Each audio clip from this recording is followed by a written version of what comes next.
इस वीडियो में हम इनकम फ्रॉम कैपिटल गेन में cost of acquisition of capital assets का अध्ययन करेंगे।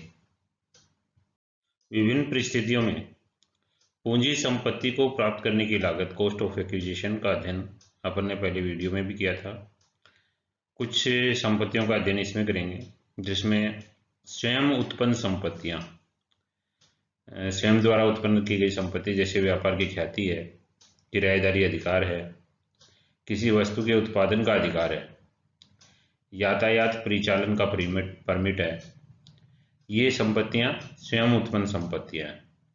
तो इनकी एक्विजिशन कॉस्ट क्या मानेंगे? यदि करदाता ने इन्हें किसी पूर्व स्वामी से खरीदा है कि पहले कोई बिजनेस कोई ओनर है उससे खरीदा है, तब क्रय मूल्य प्राप्ति की लागत होगी और अन्यथा प्राप्ति की लागत शून्य मानी जाएगी, यानी कोई लागत नहीं मानी जाएगी। पैसे की स्वयं उत्पन्न ख्याति एक स्वयं उत्पन्न संपत्ति है, इस पर कोई पूंजी लाभ नहीं होता, उस पर भी कोई पूंजी लाभ नहीं होगा। डिपॉजिटरी द्वारा प्रतिभूतियों का विक्रय करने पर सामान्यतः जो सिक्योरिटीज होती हैं वो डिपॉजिटरीज के पास जमा रहती हैं। जो डीमेट अकाउंट अपन खुलवाते हैं सिक्योरिटीज को जमा करने के लिए, तो डीमेट अकाउंट में जिस तरह से बैंक अकाउंट में पैसा जमा रहता है उसी प्रकार सिक्योरिटीज डीमेट अकाउंट में डिपॉजिटरीज के पास जमा रहता है। अब उनके क्रय विक्रय पर किस तरह व्यवहार किया जाएगा?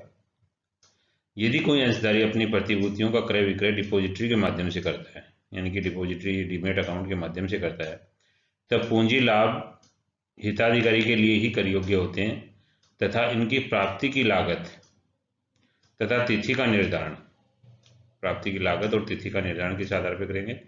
प्रथम आगमन प्रथम निर्गमन फीफो मेथड के आधार पर किया जाएगा। यानी कि जो सिक्योरिटीज पहले आई है वो पहले बिकेगी और जो बाद में आई है वो बाद में, फर्स्ट इन फर्स्ट आउट, पहले आई है वो पहले बिकने के आधार पर, जो फीफो मेथड होता है उसके आधार पर उसकी कॉस्ट ऑफ एक्विजिशन और उसकी तिथि का निर्धारण किया जाएगा। जब कोई अग्रीमेंट किया जाता है तो उसमें कुछ अग्रिम राशि ली जाती है। यदि उस अग्रिम राशि को एग्रीमेंट की शर्तें पूरी न होने पर जब्त कर लिया जाता है तो उस दशा में कॉस्ट ऑफ एक्विजिशन में क्या परिवर्तन होंगे, कॉस्ट ऑफ एक्विजिशन किस तरह से डिसाइड करेंगे? यदि पूर्व में विक्रय अनुबंध के अंतर्गत कोई अग्रिम राशि प्राप्त की थी और उसे अनुबंध भंग होने के कारण, यानी कि अग्रीमेंट है वो भंग हो गया, यानी उसको पूरा नहीं हो पाया, उस राशि को जब्त कर लिया हो, तो ऐसी जब्त की गई राशि को संपत्ति की उक्त लागत में से कम कर दिया जाएगा और शेष राशि संपत्ति की लागत मानी जाएगी। पहले ये नियम था कि संपत्ति की लागत में उसको कम कर देंगे। मान लीजिए किसी संपत्ति को बेचने की का एग्रीमेंट किया और 50,000 रुपये एडवांस प्राप्त कर लिया। अब वो एग्रीमेंट अगली पार्टी ने पूरा नहीं किया तो ऐसी स्थिति में 50,000 जो उसने एडवांस दिए उसको जब्त कर लेंगे। तो ऐसी स्थिति में उसको उसकी जो लागत है अपने लिए, उस संपत्ति की जो लागत है उसमें से उस 50,000 रुपये को घटा देंगे और शेष उसकी कॉस्ट ऑफ एक्विजिशन मानी जाएगी। ये कब तक होता था? ऐसी जब्त राशि 2014-15 गत वर्ष या इसके पश्चात प्राप्त होती है, यानी 2014-15 से पहले ऐसा होता था। 2014-15 गत वर्ष या उसके पश्चात प्राप्त होती है, बाद में जब्त की जाती है, तो ऐसी राशि को लागत में नहीं घटाया जाएगा, उसको लागत में नहीं घटाया जाएगा। वरन जब्त राशि आयकर अधिनियम की धारा 56(2)(9) के अनुसार उस वर्ष की आय मानी जाएगी और अन्य साधनों से आय शीर्षक में कर योग्य होगी जिस गत वर्ष में उसे जब्त किया गया है। यानी 2014-15 का गत वर्ष है या उसके पश्चात यदि कोई एडवांस मनी अपन फॉरफिट करते हैं, जब्त कर लेते हैं, तो ऐसी स्थिति में जिस वर्ष फॉरफिट किया है उस वर्ष की उसको इनकम माना जाएगा और इनकम फ्रॉम अदर सोर्स में शो किया जाएगा, उसको संपत्ति की लागत में नहीं घटाया जाएगा। 2014-15 गत वर्ष से पहले संपत्ति अगर जब्त किया गया है तो उसको संपत्ति की लागत में घटा देते हैं।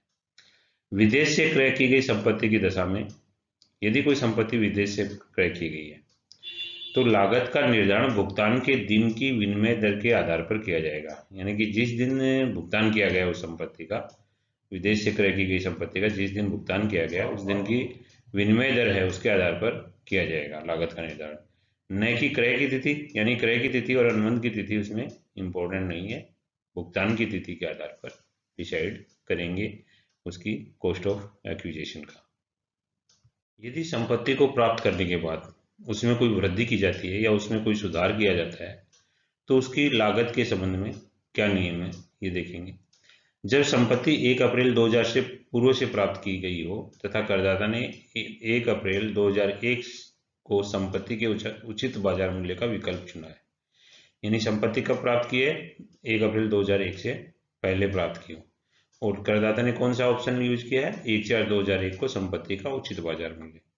तो ऐसी स्थिति में 1 अप्रैल 2001 से पहले की सुधार की लागत शून्य मानी जाएगी, क्योंकि 1 अप्रैल 2001 का मूल्य चुन लिया उसने, बाजार मूल्य चुन लिया, उचित बाजार मूल्य, तो ऐसी स्थिति में पहले की सुधार की लागत को शून्य माना जाएगा।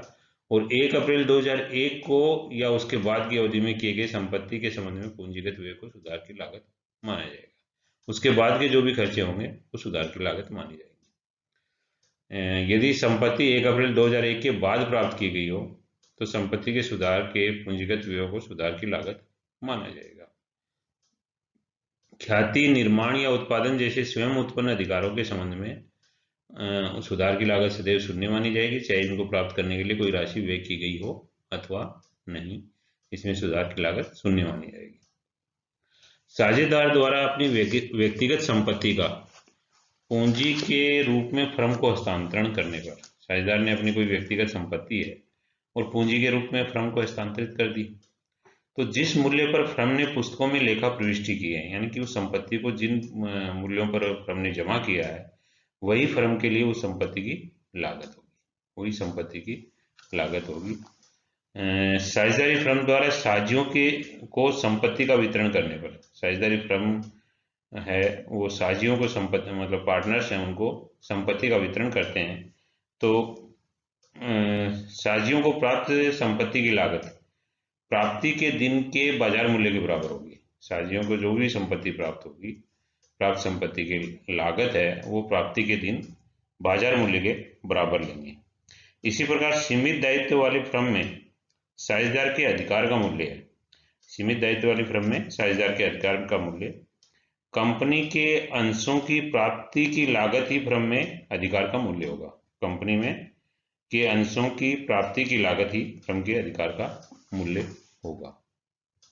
किसी एकाकी व्यवसाय, साझेदारी संस्थान या सीमित दायित्व वाली साझेदारी संस्थान का कंपनी में परिवर्तन पर कंपनी को प्राप्त संपत्तियों की लागत, यानी कि कोई सोल बिजनेस था, सोल ट्रेडर का एकाकी व्यापार का बिजनेस था, या साझेदारी संस्थान का बिजनेस था, या लिमिटेड लाइबिलिटी पार्टनरशिप उनका बिजनेस था और उसको कंपनी में कन्वर्ट कर दिया, तो कंपनी के लिए उन संपत्ति उस बिजनेस से जो प्राप्त संपत्तियों की लागत क्या होगी, वही राशि होगी जो हस्तांतरण करने वाली संस्थान के लिए लागत थी। यानी उस सोल ट्रेडर के लिए या पार्टनरशिप फर्म के लिए या लिमिटेड लाइबिलिटी पार्टनरशिप में उस संपत्ति की जो लागत थी वही कंपनी के लिए लागत होगी। विलय की योजना में रखे गए यूनिट्स के एवज में पारस्परिक कोष के विलय की योजना के अंतर्गत प्राप्त यूनिट्स, यानी विलय की योजना में रखे गए यूनिट्स के बदले में अगर म्यूचुअल फंड की कोई विलय की योजना के अंतर्गत यूनिट्स प्राप्त होते हैं तो पारस्परिक कोष के विलय की योजना में यूनिट्स को प्राप्त करने की जो लागत है वही कॉस्ट ऑफ एक्विजिशन मानी जाएगी। इसी प्रकार आय घोषणा योजना 2016 के अंतर्गत घोषित संपत्तियां, यदि आय योजना 2016 के अंतर्गत कोई संपत्ति घोषित की गई है तो ऐसी स्थिति में 1 अप्रैल 2016 का उचित बाजार मूल्य जिस पर कर की गणना की गई है उसी को कॉस्ट ऑफ एक्विजिशन माना जाएगा। अब पूर्वाधिकार अंशों के परिवर्तन पर प्राप्त समतांश, यदि पूर्वाधिकार अंशों के समतांशों में कन्वर्जन हो जाता है तो पूर्वाधिकार अंशों की जो लागत है वही समतांशों की लागत मानी जाएगी, यानी कि पूर्वाधिकार अंशों की लागत है वो समतांशों की लागत होगी। बिजनेस स्टॉक है उसको पूंजी संपत्ति में परिवर्तित कर दिया, कन्वर्ट कर दिया। तो ऐसी स्थिति में परिवर्तन की तिथि को स्टॉक का जो उचित बाजार मूल्य है वो पूंजी संपत्ति की लागत माना जाएगा।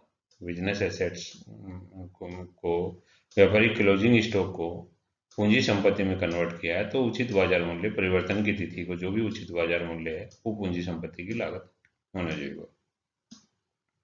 करदाता द्वारा 1/2/2018 से पहले अधिगृहित किसी मान्यता प्राप्त स्टॉक एक्सचेंज में सूचित किसी कंपनी के समतांश अथवा इक्विटी ओरिएंटेड फंड की यूनिट से संबंधित दीर्घकालीन पूंजी संपत्ति 1 फरवरी 2018 से पहले कोई भी मान्यता प्राप्त स्टॉक एक्सचेंज में सूचित किसी कंपनी के समतांश है या इक्विटी ओरिएंटेड फंड की यूनिट्स है तो निम्न में से जो अधिक हो संपत्ति की लागत होगी। निम्न में से जो अधिक हो, अधिक कौन सी? प्राप्त करने की वास्तविक लागत, और निम्न में से जो कम हो, यानी दोनों में से जो कम हो फिर उसकी तुलना अलग से करेंगे। तो निम्न में से जो कम कौन सा? 31 जनवरी 2018 का उचित बाजार मूल्य, 31 जनवरी 2018 का उचित बाजार मूल्य या हस्तांतरण के समय ऐसी संपत्ति का विक्रय प्रतिफल, यानी कि 31 जनवरी 2018 का उचित बाजार मूल्य या हस्तांतरण के समय संपत्ति का विक्रय प्रतिफल, दोनों में से जो कम हो वो सिलेक्ट करेंगे। फिर इन दोनों में से जो कम है वो प्लस प्राप्त करने की वास्तविक लागत है, इनमें जो ज्यादा हो वो संपत्ति की लागत माना जाएगा। यदि उपरोक्त अंश या यूनिट मान्यता प्राप्त स्टॉक एक्सचेंज में सूचित नहीं है तो 31 जनवरी 2018 को ऐसे अंश या यूनिट्स के शुद्ध संपत्ति मूल्य, नेट एसेट वैल्यू को संपत्ति की प्राप्त करने की लागत माना जाएगा। यानी कि नेट एसेट वैल्यू जो भी है उनकी वही संपत्ति की प्राप्त करने की लागत माना जाएगा। कब माना जाएगा ऐसा? यदि ये यूनिट्स या शेयर्स किसी रिकॉग्नाइज्ड स्टॉक एक्सचेंज में लिस्टेड नहीं हो तो ऐसी स्थिति में। तो अन्यथा 31 जनवरी 2018 का उचित बाजार मूल्य या हस्तांतरण के समय विक्रय प्रतिफल, दोनों में से जो कम हो उसका सिलेक्शन करेंगे। उसके बाद उसकी तुलना किससे करेंगे? प्राप्त करने की वास्तविक लागत से, और दोनों में से जो ज्यादा है वो संपत्ति की कॉस्ट ऑफ एक्विजिशन माना जाएगा, उसकी संपत्ति की लागत माना जाएगा। Thank you.